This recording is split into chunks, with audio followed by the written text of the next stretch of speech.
Oh my. Juliet means business. We traded Ben for this. Alex with her rocks. She just wants that dress back. Could somebody please get Juliet? He's like still plotting when he's about to die.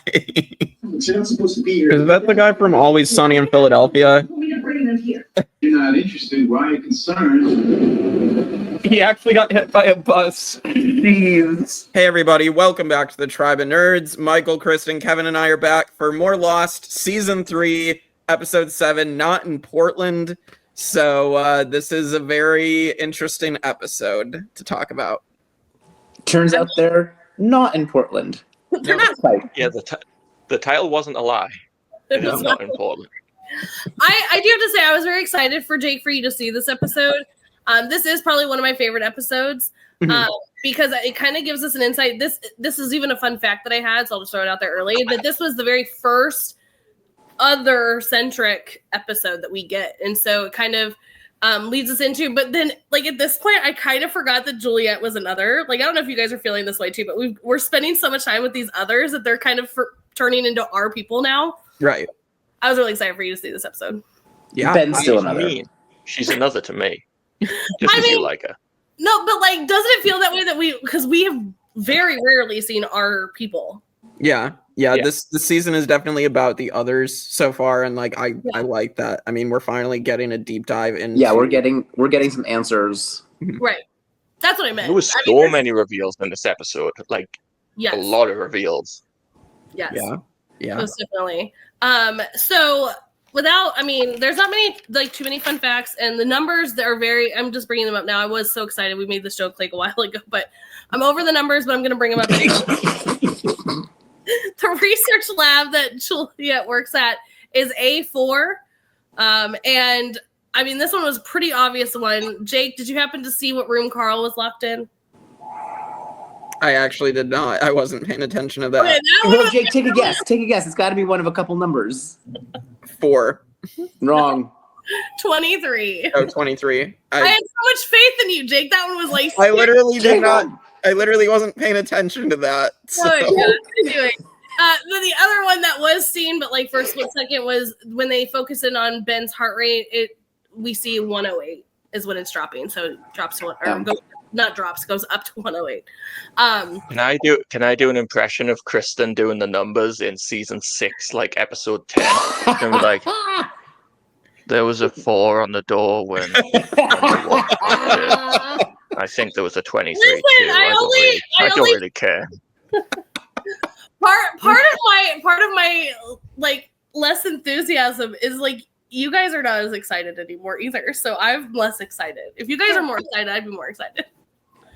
There's more things to be excited about than the numbers. There definitely is. Okay, here's one to be excited about. The bus that hit our good old Mr. Edmund X How the Hell Were They Married had an ad for Apollo candy bars on it. Oh, I don't think I knew that. Yeah. Yep. So there's some fun ones I'll throw out there every once in a while. Just gotta get through the number part. Anything else from anybody else before we jump in? I'm sure we'll cover it as we go. I am from Portland. I am from Portland, Connecticut. So I missed the part where we asked. Dang. You literally just asked if there was anything else, you wretched bitch. About the episode. You wretched bitch is a brilliant way to start. I love it too. I'm here for it. Subscribe, like, share, comment, and call Kristen a wretched bitch. What other insults can we use on each other? Comment those below. Right. We shouldn't open that door. If this was their first episode, they'd be like, oh my God, these people hate me. Kristen and I call each other all the time at 1 a.m. One of us is usually sleeping, and then we pick up anyway. It's usually me. You're so stupid. Anyway. Michael, any like actual fun fact that's not about Portland, Connecticut? I mean, it's only a casting thing, but there was some fun like guest stars in this episode. Obviously, we have Mac from Always Sunny in Philadelphia, which I hadn't watched Always Sunny in Philadelphia when I first watched Lost, and then like rewatching the show, I'm like, holy shit, it's Mac. What's he doing there? Yeah, and also I'm not going to try to pronounce the guy's name, but the guy that plays Edmund's Burke. Is There's like too many a guest consonants star and on not enough vowels. So, yeah, it begins with a Z. He's in so many shows. Like he's currently in the Negan Maggie spin-off of The Walking Dead. He was in 24. He plays like small roles in so many shows, and he's always brilliant. So yeah, I'm always happy to see him. See, those are the fun facts that we ask for, Kevin, not yours. But we're gonna jump right into the episode. You can do that in like a Kevin spinoff, but this is a lot. Listen, we're gonna do one episode that's just numbers, and you're just gonna have to. We're gonna drag them out of you for the entire episode. No, I'm gonna stop doing I'll that. not be there for that one. I won't show up either. You'll have to figure them out on your own. But we kick off this episode, and Jake, you brought this up because I was gonna bring it up too. This cinematography, which we've brought up a million times when it comes to Lost, but this is a beautiful setting, which we see Juliet like very upset on the beach sitting by herself.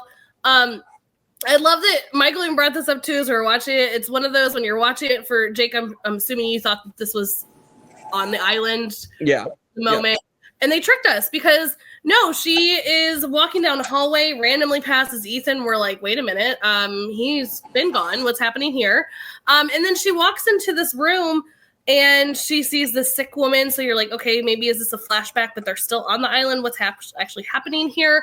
But we see her starting to give these injections to the sick woman.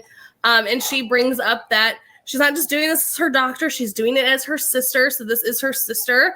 So we're getting a little bit of backstory there. And she's like, you need to come live with me. She's like, I like being on the beach. She's like, it's Miami. Everything's on the beach. And we open the curtains to see a ginormous oceanic flight outside the window. Who wants to live that close to the airport? Beyond me. But that was another fun, like, throw it in oceanic flight thing. But that's kind of where we realized that this was before the island. And we're going to get a lot more of the story with the sister as this episode goes on. But this gets us back to the island where, again, we've brought this up where they kind of start these episodes where they left those episodes off, and I do love that they always bring these back. Like this is where when they did the opening the hatch, they repeated that like 3 times. This is another one. But it's Juliet listening to Jack being like, Kate, I need you to go, blah, blah, blah. So we're repeating some of these things, and we get to the part where Jack says, Kate, run, damn it, like just go, like I'm sick of your, like quit arguing with me. And we see Kate and Sawyer take off. They like start beating everybody up. We got Juliet saying like, hey, Jack, what are you doing? And Tom's like, Juliet, stitch him up. She's like, I don't know how. Like, I don't know what to do here. Whoopsie. We also see that Sawyer gets a lot of revenge on Danny here. He was not letting that, like, he battering ram broke his nose like 3 times. No, this nose has been broken so many times in the last like 2 weeks. But also not only that, he completely electrocutes the crap out of his head with that little like polar bear thing. Danny goes through a lot this episode. Danny does. Has a miserable final day of his life. I mean, you know, he had it coming. But Sawyer okay, Chicago. He does get his revenge, and they do get them locked in the cage as Juliet is telling Jack that, like, you're not going to let this man die. You're not going to let Ben die. You're a doctor. You would never do this. And Juliet says, go get them back. Like, we're not playing around here. Jack's going to do the surgery. You're not going to do anything to stop it. Go get him. And if they aren't going to come willingly, kill him. And you're like, okay, Juliet, like, damn girl, take a chill pill. What's going on? So Jake, walk us through this opening to you, because there's a lot of stuff that's going on, obviously, in this just like this first few minutes of where we left off last episode, and then kind of getting some little backstory on Juliet. Yeah, I thought it was cool to finally kind of open up with the flashback to her life, because we haven't gotten too many flashbacks to any of these other characters. Also, I mean, the fact that we got Ethan passing by was like, oh, they're still showing Ethan every so often, even though he's actually met his fate at this point. And then, yeah, it was pretty sweet justice for Sawyer to use Danny's head as a battering ram to a button. So I really enjoyed that. And yeah, I mean, I almost forgot that we ended last episode with the cliffhanger of, oh, Sawyer gonna get shot here. So very, very good start to the episode. And like I said, the cinematography, I love. So yeah, it's kind of like another premiere for the season. Like they like to do that on premieres with like the switcheroo. We've had it a few times now, and obviously they took a 3-month break after the last episode, like we said, which also explains why they did a little bit of a recap of Jack's speech. But yeah, we get another classic. We're on the island. No, we're not on the island. How many times is the audience going to fall for it? Every time, apparently. Every time. Every single time. Yeah, I like.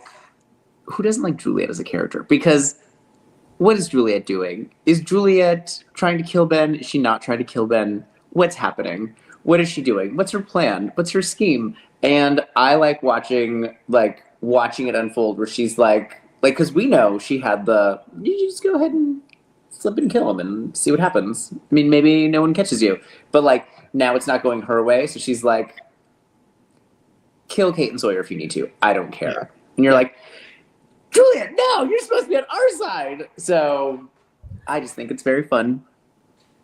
This is a great episode, and Elizabeth Mitchell should get like all the props because the contrast between Juliet off island and on island is so different. Like she's so vulnerable and lacking confidence in the flashback, and then you get this like death stare, this unreadable face in the present, and it's like, oh my god, she does both so well. Well, even Sawyer had mentioned, a couple episodes ago, he's like, none of these people have a fight in them, but that blonde girl, she meant it. She would have killed you in a heartbeat. And so, like, we already have what Sawyer's saying on that. So, like, for her to be like, I don't care, kill him. Like, she is one of those characters that, like, you don't know if you want to root for her because she on our side, but do you want to hate on her because, like, maybe she's not on our side? Like, she is one of those people that you're just like, I don't know what's going to happen here. So I love that about her. She's also, unfortunately, been on some, like, not so good shows. Like, what was it? V. She was on V. She was on Revolution. She was on a couple of and it's so frustrating because it's so good here. Like, she's so good. I just almost spoiled something for absolutely no reason. I literally caught myself. I was like, what are you doing, you idiot? That was so scary. Sorry. Well, she will always be the best Mrs. Claus ever. So Jake. Oh yeah, she was Mrs. Claus. Oh my god. Tim Allen. So yeah, Yeah. Oh my god. Yes, that was her, the horrible principal. But yes. My god, I'm recognizing all these actors. Yeah. Moving on, we do go back to this very timid, not the Juliet that we've been accustomed to know yet, but we see her at this research lab. She's walking very quietly. She answers her phone. She's like, hi, yep, okay, thanks, goodbye. Also, I am going to point out you just got jump scared by this phone. Why you didn't put this on silent or turn the phone off? Beyond me, but okay. But my phone is always on vibrate. So I was like, ma'am, I mean, I guess it is 2006. Maybe you're not as used to having a cell phone yet, but put that shit on vibrate. To the point where you're whispering and you obviously don't want people to know you're there and the phone already rang. This would be the time to turn the ringer off or turn the phone off. But teach their own, Juliet. But she goes into this lab and she is starting to take some meds and she's interrupted by the lights turning on. So she goes and hides. And this is where I make the joke of it because guess what? Her phone rang and she is caught. She's caught by this guy and he's like, hey, Jules. And she's like, hey. Hey, honey. And he's there macking on some girl and she's like, hi, who's this chick? And he's like, oh, she's my ex-wife, to all of our jaws dropping, being like, I'm sorry, what? Juliet, what were you doing? That's part of the subtle, her being weak and timid. Oh yeah, 100%. Yes. Because the Juliet that we know would never even be bothered with that correct creature. Anyway. As noted, by the way, she is constantly denying Ben. Right. Exactly. But they have a history. They have a history. And with that, it brings us back to the island here where Juliet tells Jack, well, your plan's crap because we're not on your island. We're on a different island. And Jack's face was much like Sawyer's of, well, shit. All right. Well, I'm going to need you to get them away out of here. And she's like, yeah, we're not going to do that. You're going to figure this out. And he's like, well, since I have everybody's attention, I'd like to take the time to sell out Juliet and tell you all that she told me to do this. And so thank you for coming to my TED Talk. She's like, absolutely not. What are you doing? I never did this. Tom, he's lying. And Tom's like, Juliet, it's time for you to go. And she's like, wait, why? Me? What are you talking about? And he's like, well, you can't do anything to help Ben, and now I'm concerned, so... I do appreciate Tom's like, you know what? I don't exactly know what's true, but you can't help him anyway, so just go. Right. All right. He's fair. I do like to bring it back to our like core of Survivor on the channel. It felt very much like someone on the bottom throwing everything at someone in a good position to like screw up their game. Like, well, she told me this, and Juliet's like, no, I didn't. I didn't. Yeah. But yeah, so as he kicks Julie out, we do see Sawyer and Kate run to the beach. And again, Kate's face is much like the rest of us when she's like, that's our island. Yeah, you guys are all very much screwed in this moment. And Sawyer, I love him. He's like, did you think I was lying? Like, what am I gaining from lying? Yes, we are on a different island. And she's like, okay, we need a boat. So she's messaging Jack, hey, we need a boat. We're stuck here. He's like, yeah, about that. I was just informed. We didn't think this one out. But guess who catches up with them? Our boy Danny. He got out of the cage and he has caught up with them. And a shootout begins. So they start taking off into pew, pew, pew, pew. They're running for their lives. Everybody's shooting it out. Sawyer, one gun and not great aim. They are out of bullets and out of luck here. What's about to happen? Oh, well. What was that, Sawyer? Was that a Sawyer wasn't perfect comment from Kristen herself? I will always. Will you always? Yes. Will you always? When my man is being an idiot. And I implore you to do the same and give up your Locke hate because Locke does a lot of good things too. Moving on. Where? To the rescue. And she comes up with How her. did this turn back around onto me and loving Locke? He's not even in the episode. I was helping you. I know. He's not even here. I know. But you were bringing up that you have a hate on Locke for no reason. You have... Okay, what does that have to do with you? Let's not open this door. Let's not. We're gonna open up another door. Listen. Anyway, Alex, David, and Goliath this moment, and she is to the rescue by hitting them with her rocks, and then she hides them. To which Michael brought up she is definitely her mother's daughter. She's got a little trap set. She's got trap doors hidden everywhere. Great moment. And it leads us to them going, "What's our plan? Where are we going to go from here?" Bringing us back to the operating room. Tom's asking Jack, like, she really asked you to do that? And he's like, well, yeah. Like, yeah, she did. And he's like, so, but like, what's going on? I don't really understand. And then guess what? Ben's awake. What? He's like, been awake for a couple minutes. Can you go get Juliet for me?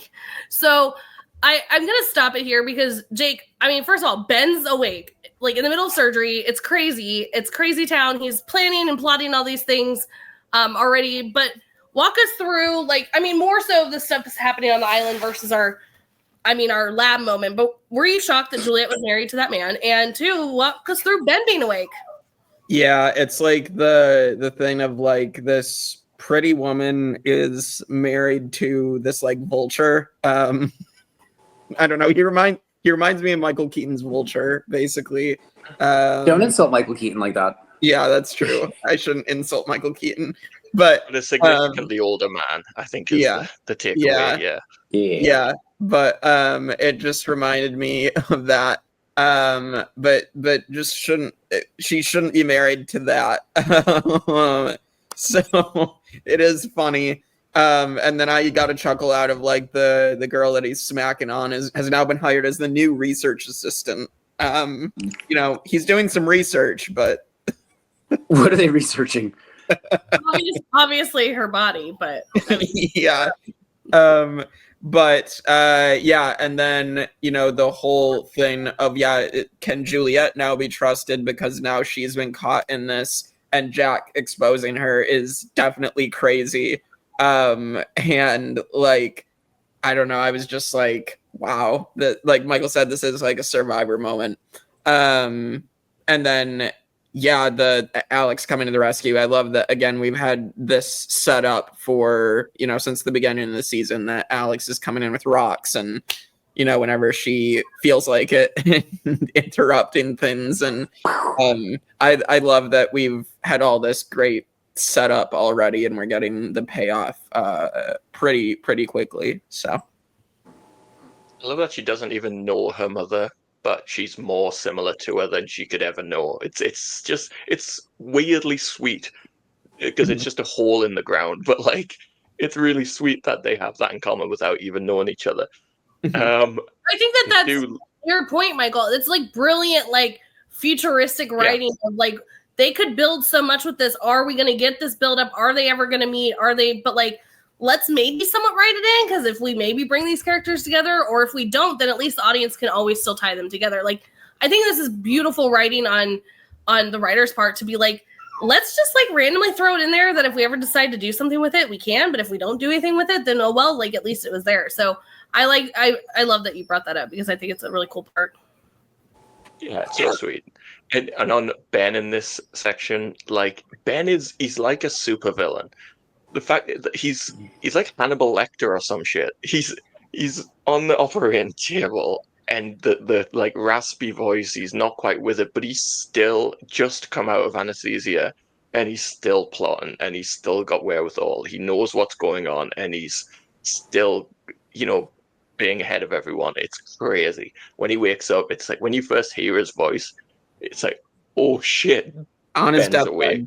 Right. Yeah. Right. He should be dying right now, and instead he's like fluttering awake. Yeah. I remember thinking, like, is this like because Rose has been healed and Locke has been healed, so like, do you need like extra anesthesia on the island? But like, also he has a tumor, so is the healing not working on him? Like, I was trying to figure that out. Like, why did he wake up? How did he wake up? Like, instead of just accepting that he's an evil genius. Yeah. I will say, I mean, to 2 points here with the anesthesia. Anesthesiologists are paid the big bucks because, like, you really have to be on point. A lot of people like make jokes that, oh, become an anesthesiologist, you'll be rich, and you just sit there and read a magazine. Somewhat in part true, but you really have to be on point to like watching different fluctuations and things, because anesthesia and people's metabolisms can change. Like, everybody's different, where they could wake up way quicker, they take way longer to wake up, those types of things. So it is a really important job. But my other point to anesthesia is, from watching my kid come out of anesthesia many, many times, the fact that Ben's like ready to have a full-blown conversation and maybe come up with a plan, where my kid is coming off like thinking the world is ending. And we've seen people coming out of the anesthesia from wisdom teeth, 0 sense. And he's like, I just need 3 minutes. Like, he's got it down to it. Like, time. Like, he's like, let's go. Amazing. They're really While obsessed we're on with 3 minutes. Yeah, literally every time. While we're on the anesthesia, I think it was technically a bit later, but I'll forget about it. There's also a Star Trek reference in this episode when Juliet asks Tom, like, how is he awake? And Tom says, I don't know, Jack said, I'm a doctor, not an anesthesiologist. That is something that McCoy, I think it is, the doctor in Star Trek, he always says, damn it, I'm a doctor, not a insert whatever they're going through at the current time. So that was a little Star Trek reference. We got Star Trek, we got Star Wars later, like... Kristen still knows none of them. It's fine. It's fine. Kristen's still wondering what a Wookiee is. Kristen knows nothing. That should be the title of the episode. Kristen knows nothing. No, Kristen knows a lot Should of be the things. name of the channel. I'm basically, we'll throw in another show. I'm Tyrion from Game of Thrones. I drink and I know things, just not about that. I don't know things. We're gonna get you on that one next. It's fine. Moving on. We go back to our flashback where Juliet is approached. This is where Jake had this. It comes up right here, where she's approached by the new girlfriend, and she's the new research assistant. And I love that Juliet's like, "Of course you are. Of course you are." It's such a big, so shady, shady. I loved it. I love it. But the ex needs to have a chat, and she's like, "Okay, whatever." But he has figured out Juliet's side situation going on. And of course he did, because she just walks in with her badge and is just like stealing things. Like, be a little sneakier. Right. She's not even moving. She's not even taking from the back of the box. She's taking it right from the front. It's very obvious. And also, she didn't turn her ringer off. So she didn't turn her ringer off. She's people are hearing her walking down the hallway. 100%. And with that, he wants in because he has figured out this, and now he's going to exploit her. What a great guy! God, I love all these people in the flashbacks that are like stand-up people. It's so great. But with that, he wants to exploit her for all of that, and he also not only exploits her, but he threatens her with it. Like, could be criminal with all these things that you're doing. Maybe you shouldn't do these things. Really much, like, pretty much giving her no choice here, which we're going to get to a whole nother topic of that here later I on. mean, she was stealing. She was. But I mean, I would steal from that ex too. I mean, I would too. But like, he could. Right. But anyway, so we go back to the island and Tom goes and gets Juliet. This is where Michael brought up like Ben's awake and she's like, what? And he's like, come talk to him. And she comes in and she's like, I'm gonna chat with Ben, and Ben's like, leave us alone. And Jack's like, no. And she's like, Ben's basically like, bro, what am I gonna do?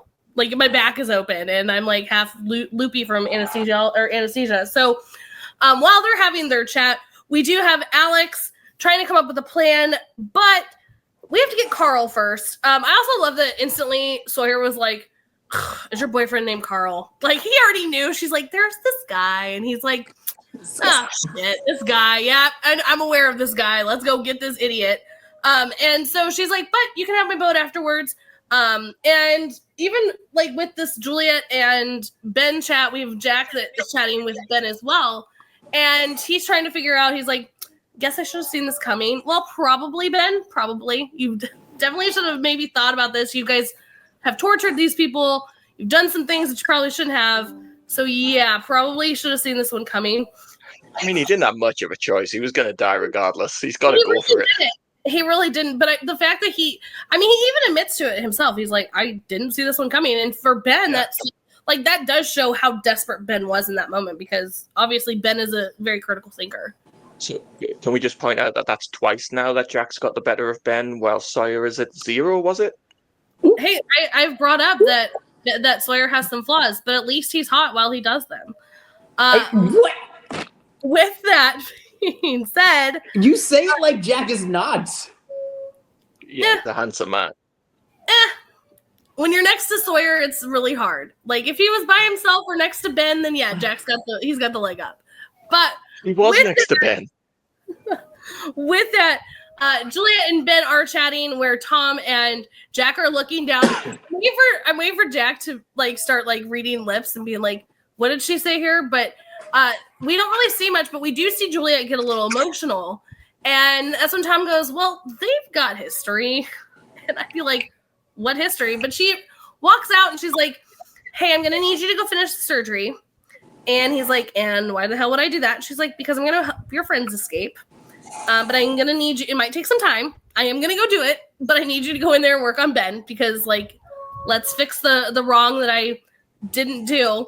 And we're going to... The wrong that both of us did. Let's just... Right, we're gonna both move, had a hand in this. Yeah, we're going to move past this. So, Jake, obviously this is kind of a smaller section. So walk us through, like, your thoughts here.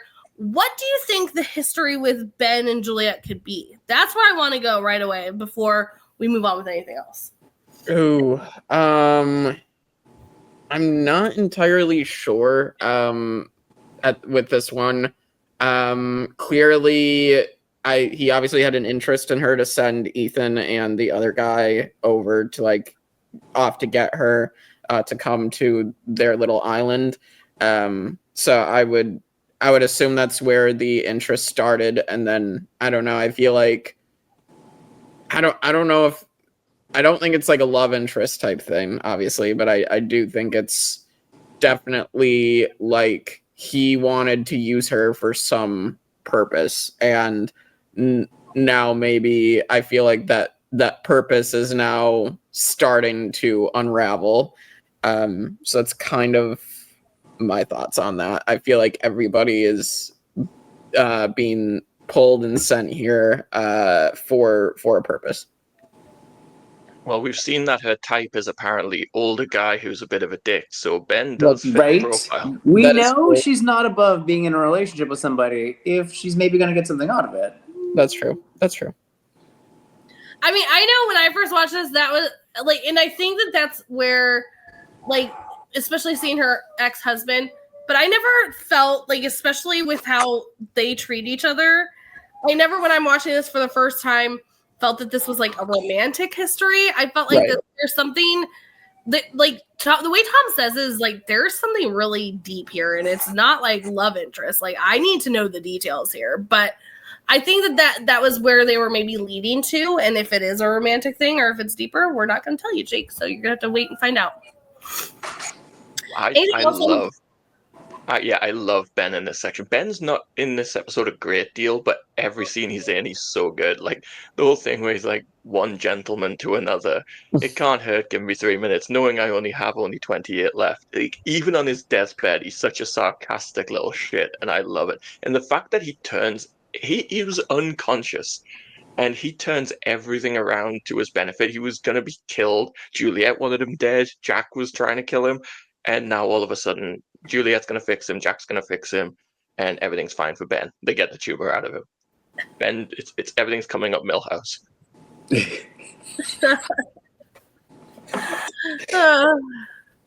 Anything else, Kevin? Any words from you? No, I mean, I just like Juliet. I think she's cool. I don't know if I ever thought that they were. While I don't put it above her to be romantically involved with someone to get something out of it, as we clearly saw in her flashback, or be manipulated into being in a relationship with someone because they're holding something over her head, whichever one of those was happening in the flashback to make that man her ex. I really like. I always thought that it was, at least where we are now, clearly not when she first got asked to join them, when she was a little more timid. But she, for the whole time we've known her, seems to have been like second in command. And so, like, to me, the history is like they kind of both want to take each other out, right? Like he kind of wants her to not be coming for his job, and she kind of wants him to not be in charge anymore, so she can be in charge. That's like how I always took it. And it's like vaguely around that idea of like an older guy in a position of power, that kind of manipulative relationship, like mirroring on the whether it's romantic with Ben or not, like it's the same kind of relationship in that it's this I guy have who this has thing that you power want. over her. Yeah, I yeah. have this thing that you want, so like be here with me, and then you can have this thing that you want. Yeah. And we don't get answers of what happened with her sister post this episode. So, like, she's been on this island for 3 years. Like, what is Ben holding over her? Like, it could very well be that. They said 6 months in the episode. It's been more than 6 months. Sure has. Yeah. For a year, she said. Yeah, crazy.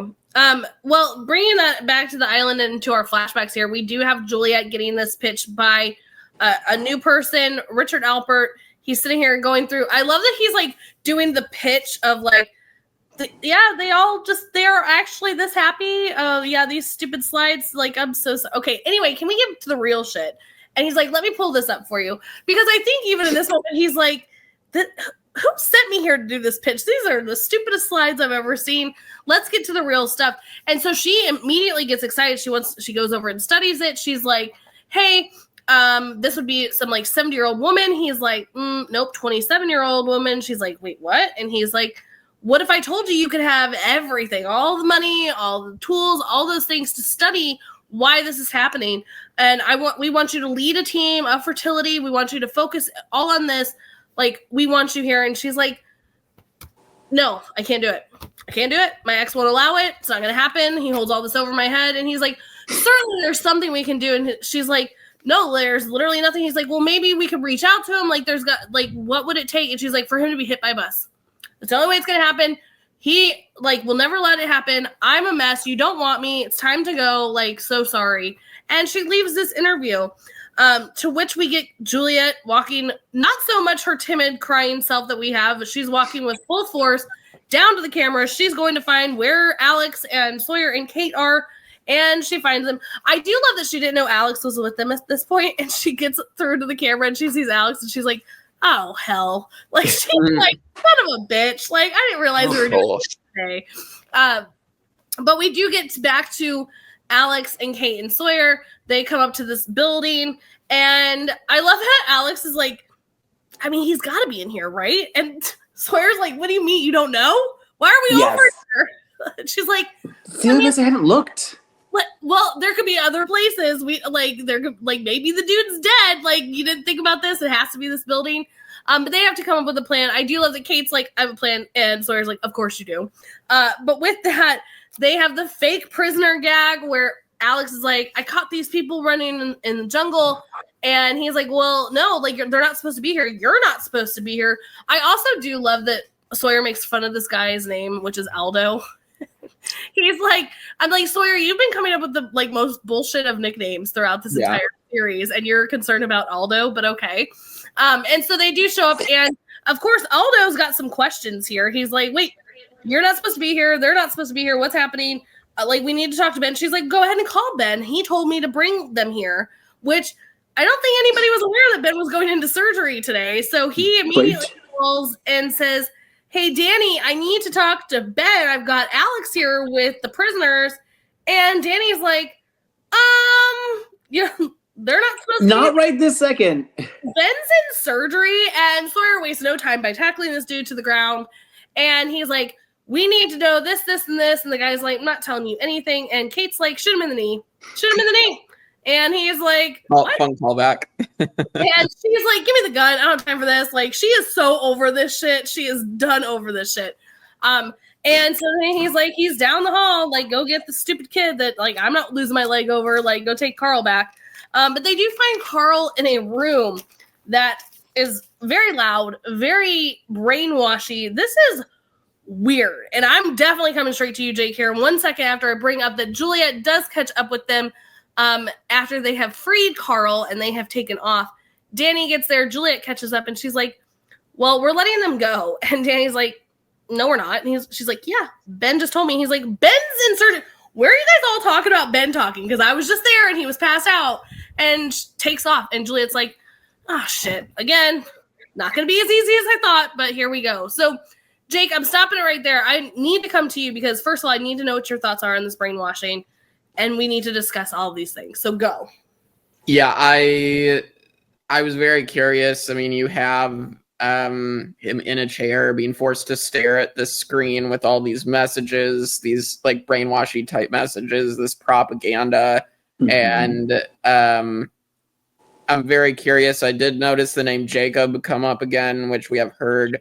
So I was like, well done, Jake. Well done. Yeah, I did notice that. I didn't notice the room number, but I noticed. I did notice the room number, but he'll notice Jacob pops They up. said the room number and it was on the door. Totally over Jake's head. Yeah, apparently. Jacob flashes on the screen for a split second. He's on it. Yeah. Can't miss it. To be fair, I can recognize when my own name pops up on the screens. That's what it Kind is. of true, yeah. That's what it is. So, but no, I found that interesting and obviously feel bad.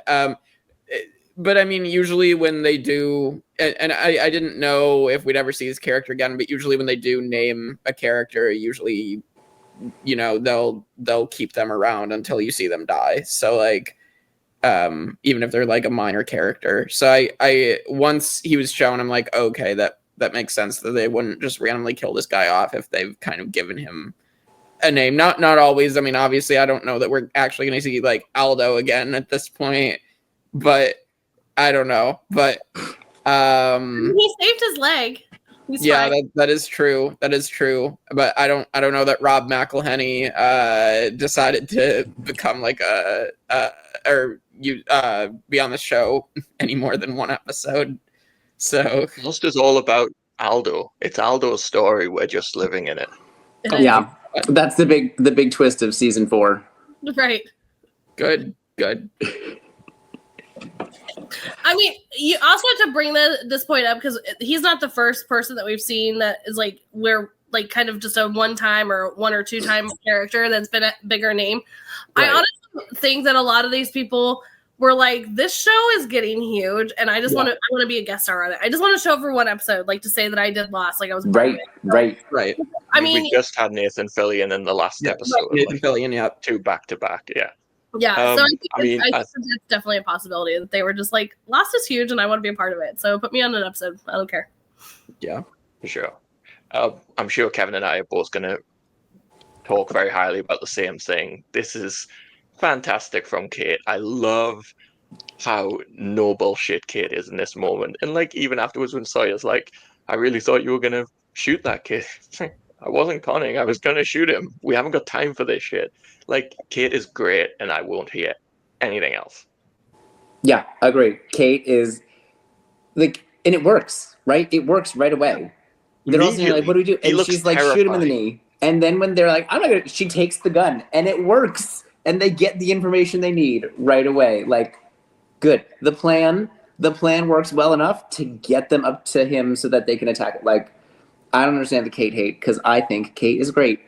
I remember watching this and like trying to figure out what on earth that video was. What is it for? Right? Like, because Jack is in this cell and it's like seemingly like a marine surgery doctor office something, right? Like that's where he is, and Kate and Sawyer are in polar bear cages, right? Like, so that's like, this is like animal experiments and whatnot. So what is this room? What is this building? What is this room? Like, what are you brainwashing the polar bears when they're not in the cages? Like what? So I was very intrigued by what that could possibly be. Yeah, the brainwashing room was like crazy talked about for a long time. Before I get onto that, let us know in the comments, are you hashtag Kate hate or hashtag Kate great? I was hanging on to that one. Great. We are Kate great. Yeah, the brainwashing is like crazy. The glowing glasses, and he's like so out of it. And then Sawyer also seems to be kind of hypnotized by what's going on the screen. Sawyer's doing the thing that we're all doing, which is like crazy. trying to look for any sort of clue, just like okay, what's the next thing say? Whereas the girls are like, we need to get him out of here. That's what we came for. Yeah. Well, I have to bring up Kate. And I listen, get ready to turn the cameras off. It's fine. But I do have to say, Michael already turned it off. I do have to say that I too loved Kate in this moment because, yeah, I know. See, I was like, don't turn the camera off. I do think in this moment, I think I very much would be like Kate. Like, I do not have time for this bullshit. We've got to go. Jack gave us a very limited time, and we have zero idea of how long this time has been with all of us running around the jungle. Like, let's move it along here. I don't have time for this. Right. Well, and you would absolutely shoot someone in the knee because you have no soul. I 100%. But also, I wanted to point out too, like going into this room, I'm with Michael. I remember this being a thing where we were like everybody was overanalyzing like every slide that we saw.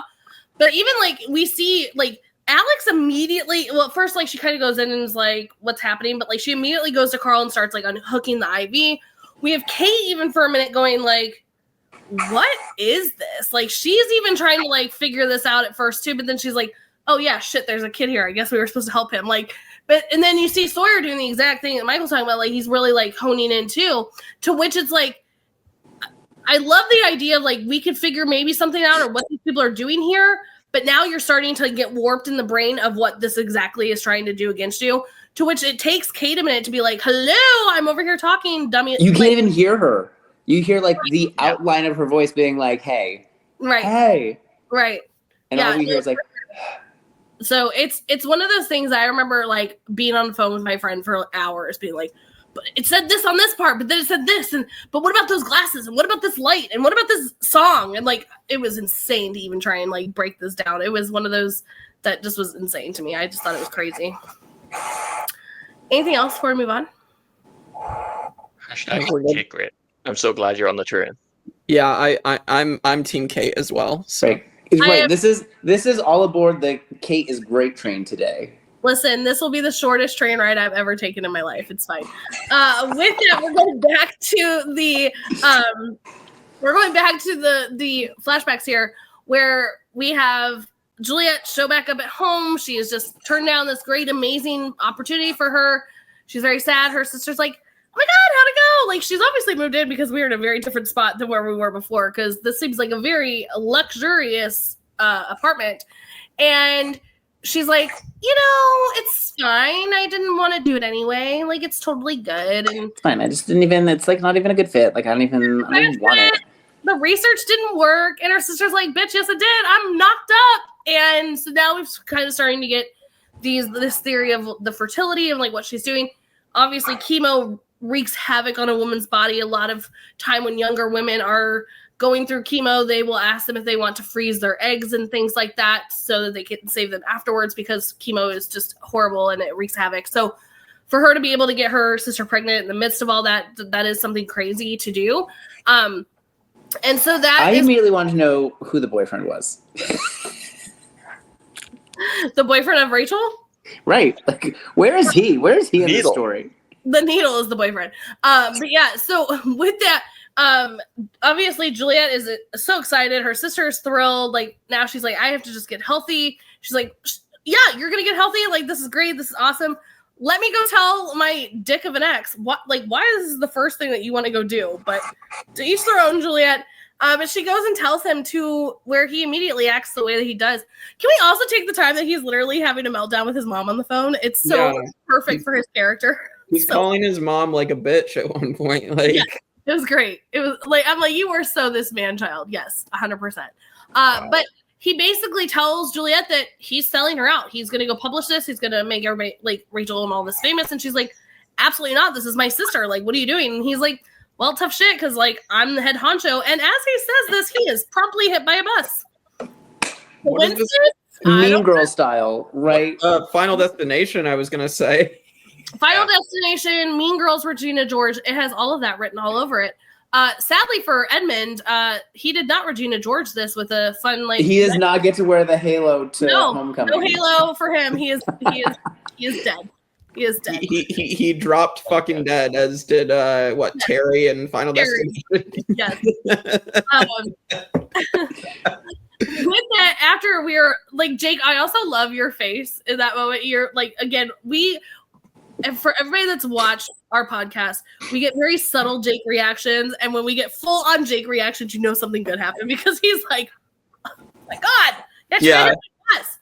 I don't get why people, like, characters, they end up, like, just happen to walk into the middle of the street and then just stand there. It's like, why don't you just stand on the sidewalk before crossing the street? Listen, anytime I'm in a street, I feel like I'm very aware of where any moving thing is, because I'm in a street and I could die.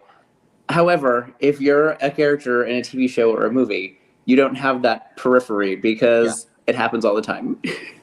So there is a fun part. I'll bring it up now since we're on it. Before we continue, there was a thing that my friend and I, because obviously she had said this earlier on in the episode, like, if he's hit by a bus, right? And then we're going to see later on that they show back up.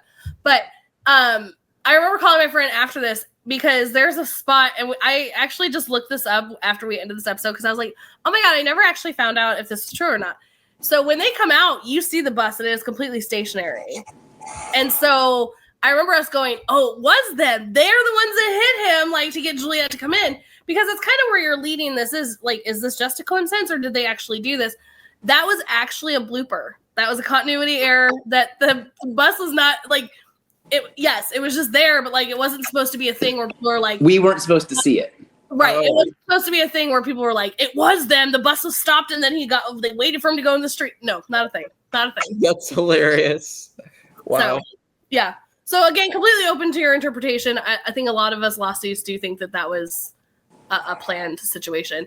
But going back into the island of it all, we see that Jack needs Tom to help him. And Michael, you brought up a good point that he is like the Hurley to the others here. Poor Jack. He's just getting the worst people to be his assistants when he's trying to do things.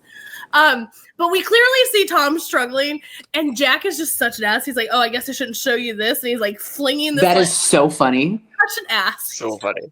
So funny. How do people hate Jack?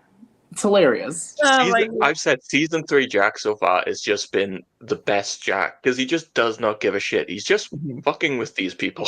It's so funny. Like, he holds up a little bit of humor, like. I would have laughed even more if you like tossed it at him. Like, I probably would have had a good good old chuckle at that. You've got some Ben on you. Was it Ben on you? Oh my God.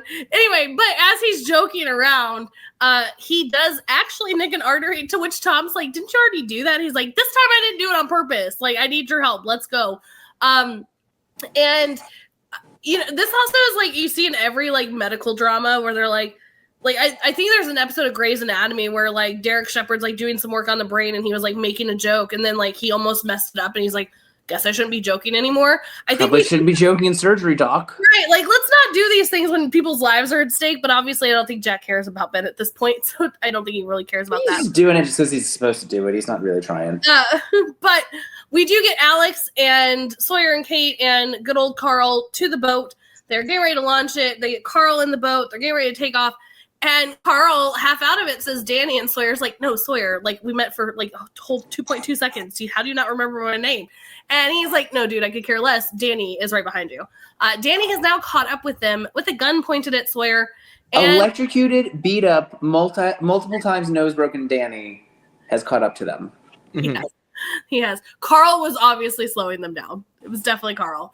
But with that, we do see Kate run to save him again and say no.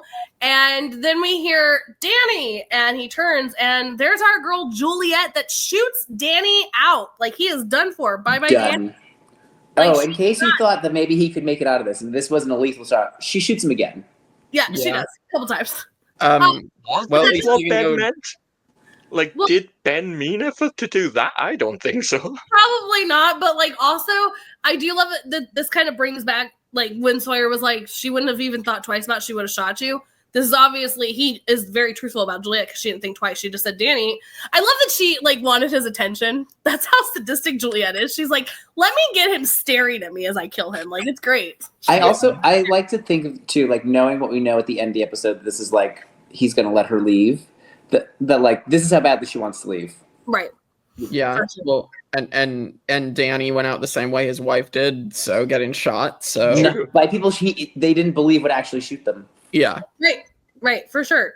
But with that, after Juliet shoots him, we do have Juliet telling Alex, sorry about your luck, but you can't go with Carl. I'm glad you decided to save him, but you can't go with him. And Carl now is finally coming to, and he's like, oh, Alex, you've been here all along. And she's like, yeah, have a great trip. See you later. This was fun. With that, they go to launch in the water, and it's Juliet that remembers, hey, I'm going to need you to call Jack because I need, like, Jack to finish surgery because I don't know if he's actually doing it. I'm kind of hoping he is, but, like, on the off chance he's not, can you tell him the story? So which Kate does radio Jack. I love that in between this moment of her saying, please call Jack, we get the moment of Jack yelling at Tom, hold this completely still. Do not move. Like, do not move. This has to be level. Don't budge, like nothing. And then Kate's like, Jack, and he's like, go get the walkie-talkie. And Tom's like, you just said I couldn't move. And he's like, I don't care. Go get the walkie-talkie. Don't care about Ben that much. Right. He's like, I'd rather hear the story. But with that, Kate does start to tell the story again. And then he also, after the end of the story, makes Kate promise never to come back for him. Do not come back for me. Jake, I have to come to you because I need to know. I sent a note to our little spoiler chat. Did you get emotional hearing that story again? I mean, I didn't remember it until I heard it, and then I'm like, oh, this is what was said, yeah. And then I was like, I mean, it definitely was like a lot of emotions, but like, I don't know that I was like about to shed a tear over it, but it was a heartwarming moment. Like, it's a good moment. And then I just had to send it. I sent it in the chat. I was like, is Jake getting ready to cry? Until which Michael read it afterwards. He's like, no, wait, when? I was like, I think this. No, it was definitely like, okay. I mean, this is a heartwarming moment. I'm gonna be like watching it, and but I wasn't like, oh my god, this is the biggest, like, greatest moment emotionally to watch. But I mean, it fit with like, okay, so Jack saved this woman's life, and now he's gonna do the same thing again here with Ben. So, I mean, if we couldn't get you crying when Michael was reunited with Vincent, I don't think we're gonna get you to cry ever. I was gonna say that was definitely the most emotional moment. I that was like the moment. But yeah, we got to get those tears. There's maybe some chance for it in the future. Maybe. So yeah, the speech is incredible. I love like the duality of it. Like, he messed up, and as he's messing up on Ben, and like then he fixed her. And can we just again shout out to Matthew Fox? He spent so much of this episode with the bottom half of his face completely covered, and does everything just with his eyes. With his and eyes. His performance is amazing. Like he doesn't need the lower half of his face to convey everything that he needs to convey. One big thing I want to discuss in this section, because it is a big ethical debate of, I don't know that I agree with what Juliet's doing. It's incredible, scientific advance, but like, is it right to be impregnating someone who's, going through chemotherapy that's battling cancer? Is that something that's a good idea? I don't know. Like, it seems very risky, and like, what does having a baby while going through that, what's that going to do to you? I don't know. I'm not an expert, but it just seemed very risky to me. I don't know. The one thing that I will say from being pregnant and knowing, like, having family that's gone through chemotherapy, I will say that with that, we don't know where she is in her cancer journey. If she is still going through chemo, she would have to stop chemo to carry the baby to term. So pretty much giving her life up to have a baby. Right. Because the chemo obviously would not work. It does seem like this is after chemo. And maybe she's like just finished radiation or some things. Because again, like, chemo does completely destroy your body. So if that's the situation, then I mean, it's more of just like a boost to try and help get her pregnant versus getting her pregnant during cancer and like chemo, because like that would basically be a death sentence to her at that point. Yeah, I've always found it kind of an interesting thing that she's doing, like, to debate, because I don't know, she obviously wants it, but right. I don't know how. I also wonder if this is just like a 2006, like, what's something that we want our fertility doctor to be able to say that they did that no one else could do? Like, like, was this just a couple of men who don't understand how pregnancy works? Like, writing this idea, is that what happened? I mean, most likely. But also, I do tend to think that it was something that she had finished chemo. She couldn't get pregnant because of everything that happened with her body. Everybody had given up on her, kind of situation. That's the way I always took it. But there's a lot of things that they probably should have researched a little bit more, like the whole kidney sac.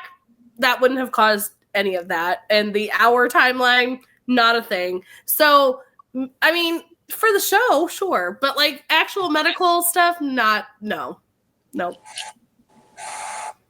There is also a big thing that's kind of revealed in this section, and I don't know if Jake picked it up, but they do say it. I wonder if, regarding Alex, Sawyer mentioned something to Alex.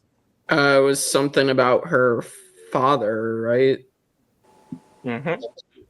Okay, so I did pick up on that, and then Juliet does say something about like, oh, you have to stay behind because your father wouldn't approve of it or whatever. Yeah, I mean, I don't know who the father is. I mean, the other thought is Ben, but I don't know. I was so scared because I can't tell if Kevin and Kristen looking at me like, shut up, but they do say it in... That's why I was shocked that he has no idea. Right. Okay, cool. Yeah, Sawyer says, so you're the boss's daughter, huh? Didn't see that coming.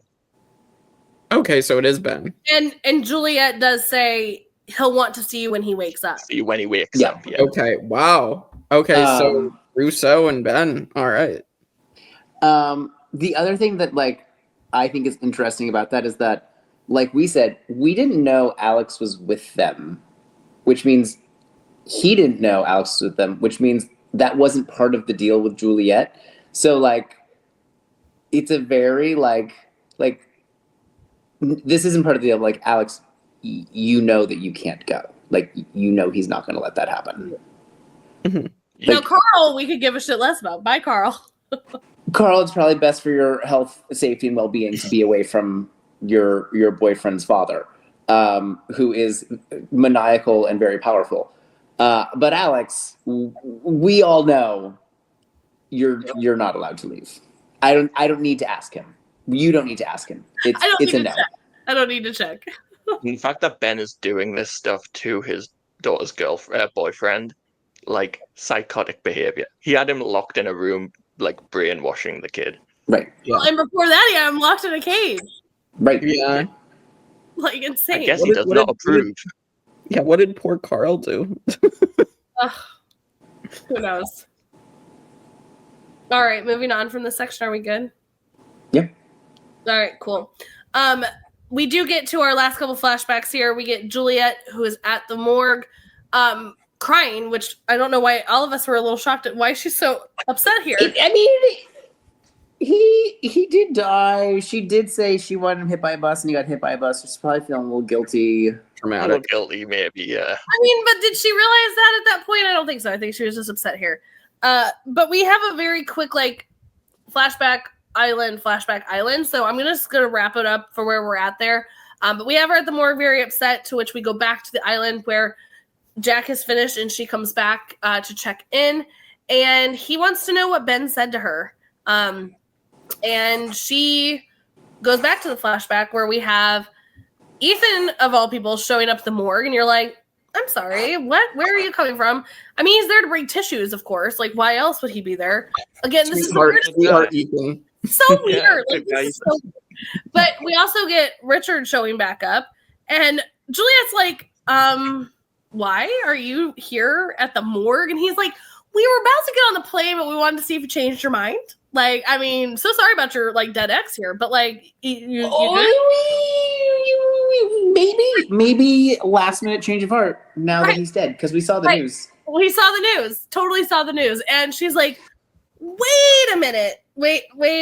I did say that in our interview. And he's like, I don't recall that. I'm so sorry. But I'm so sorry about your loss. Gaslighting her to fuck. Right.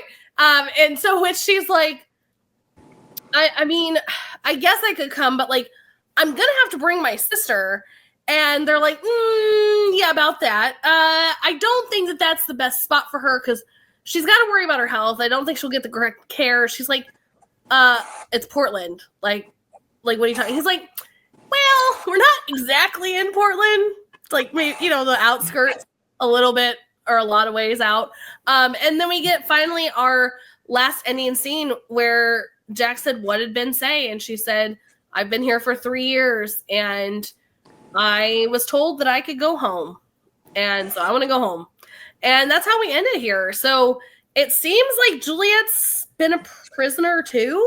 Question mark? So Jake, walk us through this ending. Yeah, I mean, that's insane. I mean, she hasn't seen her sister. Obviously, her sister either she's been dealing with cancer, you know, did she have the baby? You know, that there's a couple of scenarios and Juliet hasn't been there in 3 years. So who knows? She doesn't know anything. Who knows what actually happened? And so like, yeah, I mean, it's a really sad situation for her to be in. But yeah, there's no way that Ben is letting her go home. He's not letting anybody go home. There's no way off this island, it seems. Hey, got Michael out of there. Supposedly, I don't know. He did. Well, he didn't make that deal. The others made that deal. Yeah, I was gonna But say, he did stick by it. well, it cost our characters, you know, it cost 2 of them their lives, and so I mean, it wasn't without, you know, consequences or things. It was like only Anna Lucia and Libby. Oh my god. What is it? Heinous behavior? That's Yeah. Heinous behavior.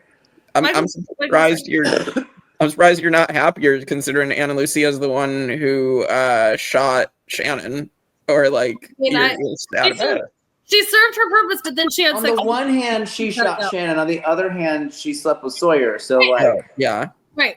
So she served her purpose, and now when she did that, she has to go. I do have to point out something that I want to bring up here that Jake, you did not mention earlier, and I was going to go through the episode to see if maybe you just didn't know where it was at in the episode. So I wanted to like just see if you like missed it and was putting it somewhere else. And I don't know if Kevin or Michael picked it up either, but there is a part in here that Jack, when he's doing the surgery, asks Tom why haven't you guys taken him anywhere? Why are we in this dinky, disgusting like operating room? Like, why haven't you gone? And he says something, well, ever since the sky turned purple, and then they're interrupted. So he does bring up something as to maybe when all of that happens, something else happened. So I wanted to see if you had caught that, but I did catch that. I didn't know. I mean, clearly the sky turning purple messed some things up. So we just don't know to the extent of what it caused to happen. Yeah, for sure. But also, I mean, I go back to the fact that at this point, like, it seemed that, you know, when Ben's talking to Jack, he's like, I found out I had a tumor, and then the next day a spinal surgeon fell from the sky. So, like, that was obviously well before the sky turned purple. So they could have taken him out of here. So there's got to be something more in there. So I just wanted to see if you had picked that up or not. Yeah, I heard that for sure. But all right. All right, we ready to get to favorite and least favorite character? Favorite. I'll go Jack. Jack had again some great lines. He obviously saved Ben's life. And I mean, it was between, I guess, Ben and Jack and Juliet. I'm sorry, Jack and Juliet, but I'll go with Jack. And then least favorite, I'll go with Danny. He got a broken nose and then a bunch of bullet holes in him. So yeah, very rough day for Danny. It's not even poor Danny, it's his nose. Like, that nose has been broken so many times. Yeah. He's probably grateful to be dead at this point. The pain must have been excruciating. Right. Yeah, it's the last time I can do it. I'll give it to Danny. He was a great little secondary villain. Wait, you're giving him favorite character? No, least. Oh. What is that? I can if you want. I don't know. No, I think he was. I'll make him least, but I don't hate him because he was a fun villain, and yeah, he dead now. He's gonna go on the Breaking Bad. He's fine. And favorite, easy. Check the hashtag. Kate. All right. Kate, great. Okay. I mean, my top three contenders for favorite were Jack, Kate, and Juliet. So we got a Jake, we got a Jack, we got a Kate. So Juliet. What a great, this show's been gone for 3 months, right? So to come back and get this backstory, amazing. It was great. Least favorite, I'm going to go with Mr. Juliet because he is a slime ball and a jerk. True. Kristen? Well, you brought up the three, but you forgot the most important, which is Sawyer. So obviously, I'm just kidding. Hold on, I gotta go pick up my eyeballs. They just rolled out of my head. No, I'm not gonna listen. I will give Sawyer so many other ones, and all the ones previously, but no, I'm not gonna make Sawyer my favorite. I am, however, going to make Juliet my favorite because I think this is a fantastic backstory. We still have zero idea if she's really on our side or on the other side, and what's happening here. Is she a prisoner? Is she not a prisoner? I need to know more. So definitely Juliet. My least favorite is Shannon. Oh, sorry. Her name was it was sorry. It was just normal to me that it was brought up. So no, it's a toss up between Danny or Kate. If you even say Kate. I literally was going to say it's a toss up between Danny or Kate. You're not. Just to piss you guys off. But no, I will go with Danny just because he beat on my man one too many times. So Danny, rest in peace, but not in peace because you're an asshole. Okay. Oh, all right. No, Kate for being the worst. Okay. All right, let's pull up our season 3 and overall episode rankings. So, Michael, if you wanna, sorry, there we go. If you want to go over them with for us. Yeah, our overall top 10 episodes are Exodus, Live Together, Die Alone, Lockdown, Walkabout, Orientation, Man of Science, Man of Faith, Two for the Road, The Long Con, The Pilot, and Do No Harm. All right. I honestly do think I'll probably crack this into the top 10. I think this was a really good episode. I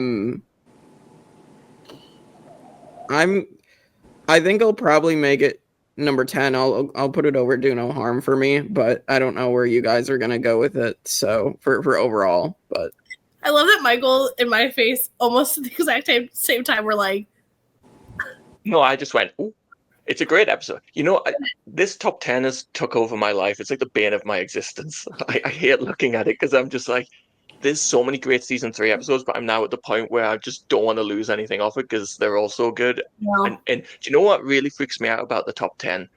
It's how low the pilot is. Right.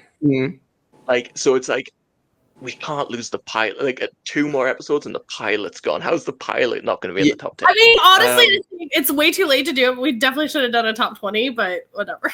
yeah, I couldn't get rid of the pilot, so that's why I wanted to. Once we're gonna make sure the pilot stays. Like however low that is, however low the pilot is, that's how big the list is. So if the pilot goes down to 11, it's a top 11. I agree. Let's do that, yeah. Because to be honest, there's so many episodes in season 3 so far that I've loved, but I'm being way more harsh because of how great the top 10 is than I think we were in seasons 1 and 2. I agree with that 100%. I do think this is the best one of the season so far. Agree. I agree. Great, 100%. great episode. 100%. The emotion of Boone, man, I don't know. I could be swayed either way. I could see it going there, and I'd be happy for it just being number 1 for season 3, but not in the top 10. I'll leave it to your judgments. Well, we'll let Kevin make the decision because I cannot. I feel like as great as this episode is, to compare it to Do No Harm. I know that's like I feel like it's very similar. Because there's too much that's going on in Do No Harm. Like there's way too much emotion, way too much like everything's supercharged. Everything like what the hell was Locke? Why is he like lying? Where did he go? Now we're like, are we gonna chop off a leg? Like there was so much like so many things happening in Do No Harm. This is more of like as great as this is, and like, oh my gosh, Ben's on the table. Is he gonna die? Is he not gonna die? It was not the same emotion for Do No Harm. Yeah, it's very good at setting up mystery, like giving us answers, but setting up more questions. I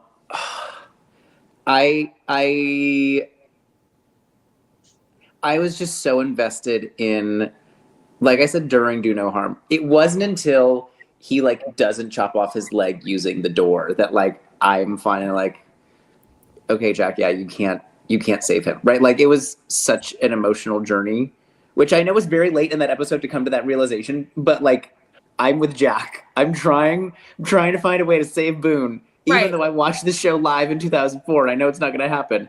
So, and you also have Aaron being born in that. Sorry, not Aaron. Turniphead being born in that episode. It's like such a big episode. Yeah. Yeah, I don't know. I don't think, and like Sun having to be there to be like Jack. I don't know that I can bump Do No Harm.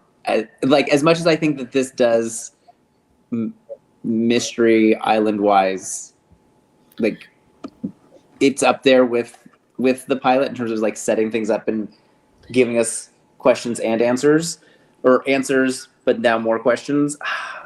This can be number 11. We'll put this would be number 11. Okay.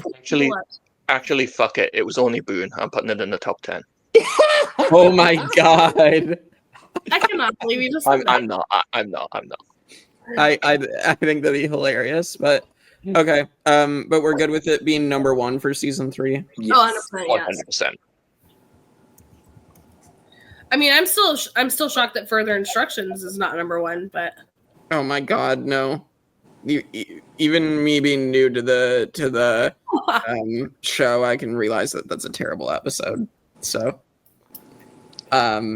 all right. So yeah, that is the new number 1 for season 3. So yeah, we are 7 episodes through season 3. Can you believe it? But yeah, go check out our other Lost stuff. Brant Steele's. You can go back to the beginning if you want to hear us talk about. Go back to the episode about Do No Harm and Yeah. come on that emotional journey with us and see why we are not willing to take it out of the top 10 yet. Yeah. And go check out our other stuff on the channel, our movie reviews, obviously our Survivor interviews and coverage. Got a great interview coming up with the specialist. So can't wait to talk to Philip Shepard. With that, we'll see you all next time on the Tribe of Nerds. Fuck Charlock.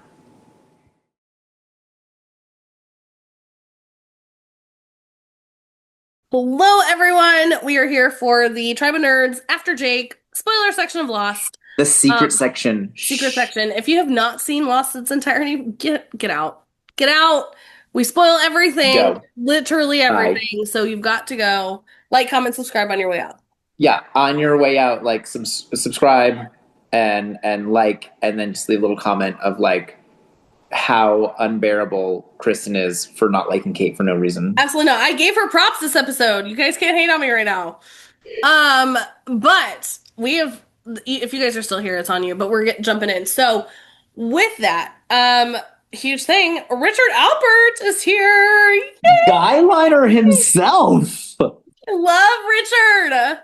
The ageless man. I know, the ageless eyeliner man himself. That's not even eyeliner. Like, that is just. I know, it's his lashes. Oh my god. Listen, I love me my guy liner that's not actually eyeliner, Richard Alpert. At one point I said Richard Alpert and I was like, shit, did I ruin that? But like, no, they actually say it. They actually say it. They said his name. They did. Now, but at one point I was like, shit. Do we know the significance of Richard Alpert yet in this episode? No, we do not. We do not. We do, which we're going to tell you. Will we? We will. We will. We are totally going to find out. Richard Alpert was there long before Ben. He was technically never the leader of the others, but should have been. He's been here for quite some time. He's like the eternal right-hand man. Right. Of the leader. Crazy to me because here we're going down the rabbit hole, y'all. So Richard Alpert came here long before anybody else did. He came here he was on the slave ship. On the slave enslaved. Ship, like before anything could be anything. Before Dharma was a thing, before any of that. He was on the Black Rock. He was on the Black Rock, yes. But yes, so apparently the Dharma came and Charles Widmore and Eloise were the leaders out of nowhere. Why they got chosen? They were like 20, but they got chosen over Richard. Then Ben overthrows everybody and he becomes leader and still not Richard. Some people just have leadership abilities. Like to the point where Ben ran away to go and seek help by Richard and still Richard ends up not being the leader. Thoughts. But like, does Richard want to be the leader? I don't think Richard wants to be the leader. I think Richard's just being Richard. I think some of us like to be in charge. Some of us like to tell other people what to do. Some of us, maybe like two people right here, right now, enjoy those types of things. But there are other people, like maybe a Richard, who that's not their goal. So that's fine. No, he's happy to just live his life on the island. Right. But he's a very tormented soul, very tormented, poor Richard. Poor buddy, that he will go through the ringer, which we won't spoil. He goes through a lot. We will have nothing else to spoil later on. But yes, Richard does go through the ringer. But we do get introduced to Richard, who looks the exact same from the moment of his Black Rock journey to now and into the future. He will never age. So that is a whole other thing of itself. Yeah, we don't find out his story until the end of season 6, like way later. Yeah, and he can get on and off the island because he can go all the way to Miami and go recruit Juliet to Portland. For just like a 6-month little stay on the island. Yeah, to Portland. Speaking of Juliet, Juliet made a deal with Ben this episode. Finally, she's going to get off this island after she's supposed to be there for 6 months. So it is almost 3 years over that limit. And so she's finally going to get off the island. Why doesn't she get off the island, Kevin? I'm sure you want to. Why doesn't she get off the island? I don't know. Is there someone whose name begins with a J and ends with on lock that maybe ruins it? God. I can't wait for that episode. I can't wait for Michael to try to defend that. Oh, just try. God. Listen, maybe he just doesn't show up like he did when he was punching poor baby Charlie out, but whatever. But the more tragic side to Juliet is, and this is the part where F Ben, like a big old F Ben, Ben, right before obviously this happens, the day before this plane falls, when he brings up that he found out he had a tumor on his spine, and then the next day a spinal surgeon fell from the sky. Juliet's the one who finds out about this, but Ben had told her back when, I don't think I can be here anymore. It's been 6 months. Women keep dying. I need to go home and be with my sister. And he tells her, we will cure your sister's cancer if you stay and help us with this problem. And she finds out that he does indeed have cancer. So she goes to him and she's like, you lied to me. And he says, no, we didn't. Let me show you. Dangles her very healthy sister and the 3-year-old baby that she created, that she named after her sister, and is like, well, if you keep helping us, we'll let you get home. This Ben F you. And she never gets there. She never gets there. I hope Sawyer went to her and like told her what happened. Well, no, because Sawyer didn't. Well, later, but right. Like after the end of season 6. Yeah, no, it was. It's a very tragic story. Like, Juliet has one of the most tragic stories. I mean, a lot of them do, but like that, to dangle that in front of her is horrendous. It's so wrong. You're so terrible, Benjamin. Right. Why? Right. Also, another revelation that we had this episode is we found out that Alex is in fact Ben's daughter. To which our sweet baby Jakey Poo went, Rousseau and Ben, weird. No, Jake, Right. if you remember back, Rousseau said they Not exactly. took Alex from her. But yes, it is Ben and very, very young Ethan that go, and they're supposed to kill Rousseau, but they go in there to do that and find the baby, and he decides to not kill her and take the baby. Right. Yeah. The baby stuff, like the baby stuff in this island. Isn't it the babies, like, so the women are dying during pregnancy because of the Swan Station, right? Yeah, so it's they conceive on the island because of the electromagnetic release. All the build up and all of that. Yes. So assuming that is, because that's never like confirmed in the show. This is just like our assumption. Yes. 20 years later. So the irony there is that now that station's been destroyed, the sky turned purple. Juliet doesn't need to be there. Correct. There is no more thing for her to fix. Nope. All good. You could just let her go. Good. But he has to keep that one little hook. But yes, it's going to be an interesting thing. I mean, Jack and Juliet have now been promised to leave, which, thanks to Kevin's favorite character, that does not end up happening. But it is one of the reasons why I hate him so much.